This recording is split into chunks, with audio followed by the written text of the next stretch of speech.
Bella hesitated to leave the warm and cozy house, especially with her 5-year-old son, Jack, who couldn't comprehend why she woke him up so early. The little boy remained unaware that their early departure wasn't a matter of choice, as they had no other options.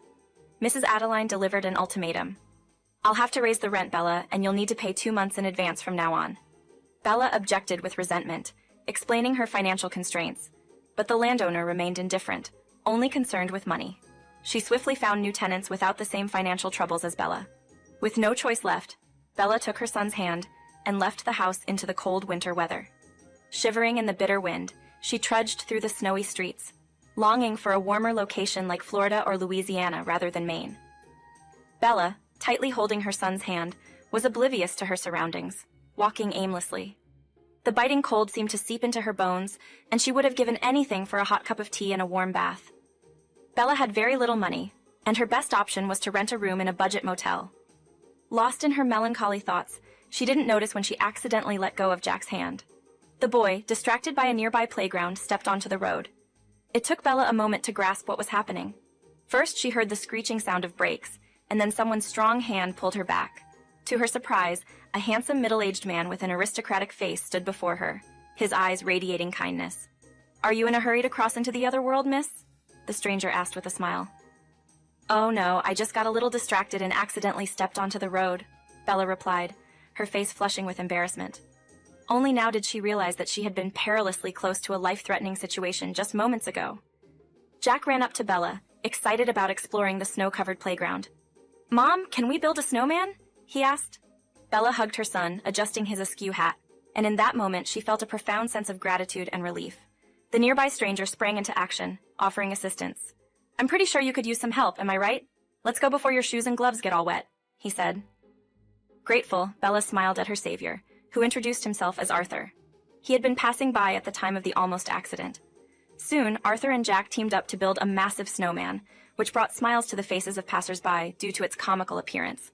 Despite his composed appearance, Arthur appeared completely engrossed in the process. As their gloves became soaked, Arthur kindly invited Bella and her son to warm up in a cafe, assuring her it was his treat. In no time, the three of them found themselves in a cozy cafe, relishing apple pie and hot tea. Observing Arthur, Bella couldn't help but think that he was handsome. Her mind wandered, considering him a wonderful family man, quite the opposite of Jacob, who had abandoned her when she was pregnant. Bella, a single mother accustomed to handling everything on her own, knew her parents were poor and couldn't offer any assistance. To her surprise, Arthur shared a bit about himself, revealing that he was a successful businessman with multi-million-dollar assets in banks across the country. "I would have never imagined that millionaires could be so courteous and friendly," Bella commented with respect in her voice. Arthur chuckled, replying, "Oh, come on, we aren't all pompous snobs and misers." However, it was evident from Arthur's expression that there was something more on his mind, something eating at him, preventing him from finding peace. After summoning his courage, Arthur broached a delicate subject.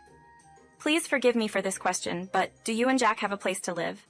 Bella blushed deeply, realizing that her predicament was more apparent than she had thought. Acknowledging the truth, she simply nodded, confirming Arthur's assumption. Arthur then got to the heart of the matter. "I believe I can help you and Jack, but I'd ask for a favor in return. Would you be willing to pretend to be my fiancé for a while? In exchange, you'll have a place to stay and everything you need for a comfortable life. What do you say?" Arthur asked hopefully. Bella was taken aback, nearly dropping her cup of tea upon hearing his unexpected proposal.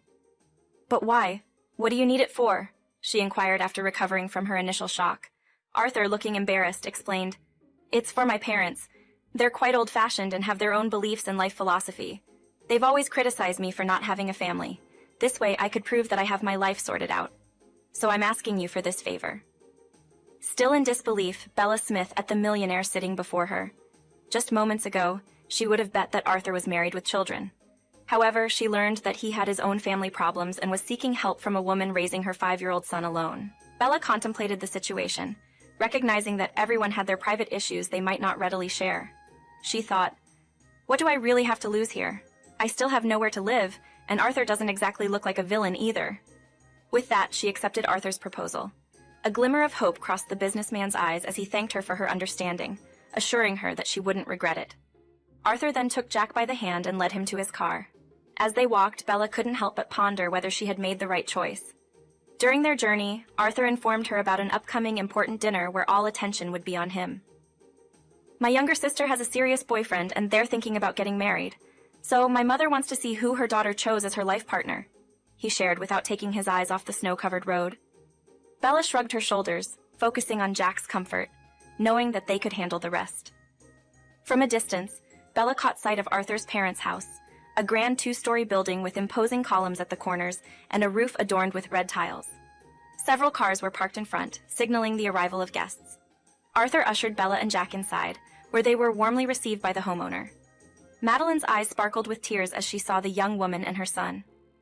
"Arthur, why didn't you warn us that you were bringing company?" she inquired with feigned disapproval. "Sorry, Mom, I didn't have time to call ahead. I've been quite busy with work and life. Meet Bella and this is Jack," Arthur replied. The guests were soon seated at a table beautifully arranged for the guest of honor, Josie's boyfriend. However, he was running late, keeping everyone waiting. In the meantime, Bella was introduced to Arthur's relatives, all of whom appeared very amiable and friendly. When Josie's boyfriend finally arrived, Bella could barely contain her astonishment. "Lord, this simply can't be happening," raced through her mind. Standing before her was none other than Jack's father, Jacob. He immediately recognized his former fiancée, but chose not to show it. Instead, he nonchalantly took his seat at the table and began eating, as if nothing had happened. Bella turned pale, avoiding eye contact with the man who had betrayed her 5 years ago. Jacob hadn't changed much over the years, retaining the same self-confident demeanor and selfish attitude. Bella was convinced that he was only pursuing Josie for her family's wealth. Unable to bear sitting at the same table with Jacob any longer, Bella excused herself and retreated to another room, shedding silent tears while covering her eyes with her hands. Unbeknownst to her, Arthur followed her and inquired cautiously, "What happened? Did I offend you somehow?" Bella trembled, and with tear-filled eyes responded, "It's not you. You didn't do anything. He abandoned me when I was pregnant with our child. He's a horrible person." Arthur's expression immediately changed, his fists clenching. He couldn't abide betrayal in any form, and the revelation about Josie's boyfriend deeply affected him. Without creating a scene, he patiently waited for dinner to conclude. Then he took Jacob outside and confronted him about his intentions to marry Arthur's sister. Bella didn't mince words as she confronted Jacob. "I don't think there's a place for a person like you in our family, and trust me, there won't be a wedding. Forget the way to our house," she asserted firmly. Jacob's expression changed immediately, and his self-confidence seemed to wane. With his head hung low, he got into his car and started the engine. He knew all too well that he had made a grave mistake 5 years ago when he abandoned his pregnant fiancée. Meanwhile, Arthur returned to the house, where he shared the shocking revelation about Jacob's behavior with his parents and sister. His decision was validated, and his relatives were equally appalled by Jacob's actions. Even his younger sister Josie was stunned by the news. She had viewed Jacob as a perfect man, a true knight in shining armor, but his chance of a relationship with her was now extinguished. In the wake of their son's disclosure, Mr. and Mrs. Gold expressed their gratitude and sympathy towards Bella. Mrs. Gold offered, "You could stay with us for as long as you need. Jack will definitely feel better here than in a cheap motel." Arthur couldn't hide his delight, and he was pleasantly surprised that his parents had taken such a liking to Bella. Similarly, Bella didn't anticipate becoming the center of everyone's attention, but she felt at home in the Gold family. Deciding to stay with the Gold family, Bella never regretted her choice. Arthur's parents treated Jack as their own grandson and spent quality time playing with him. Meanwhile, Arthur conducted himself as a true gentleman, maintaining a respectful distance in his relationship with Bella. However, as time passed, the attraction between Arthur and Bella grew stronger with each passing day. Madeline and Ethan Gold eagerly awaited the day when their son would announce their engagement. Arthur didn't disappoint his elderly parents, and 2 months later he finally shared the exciting news with them. A lavish wedding followed, surprising the city's residents. Arthur, hugging the bride by the waist, publicly swore never to betray her and promised to be a faithful and loving husband. Looking at the joyful faces of the newlyweds, Madeline and Ethan had every confidence that their son would keep his word and lead a long and happy life with his beloved wife.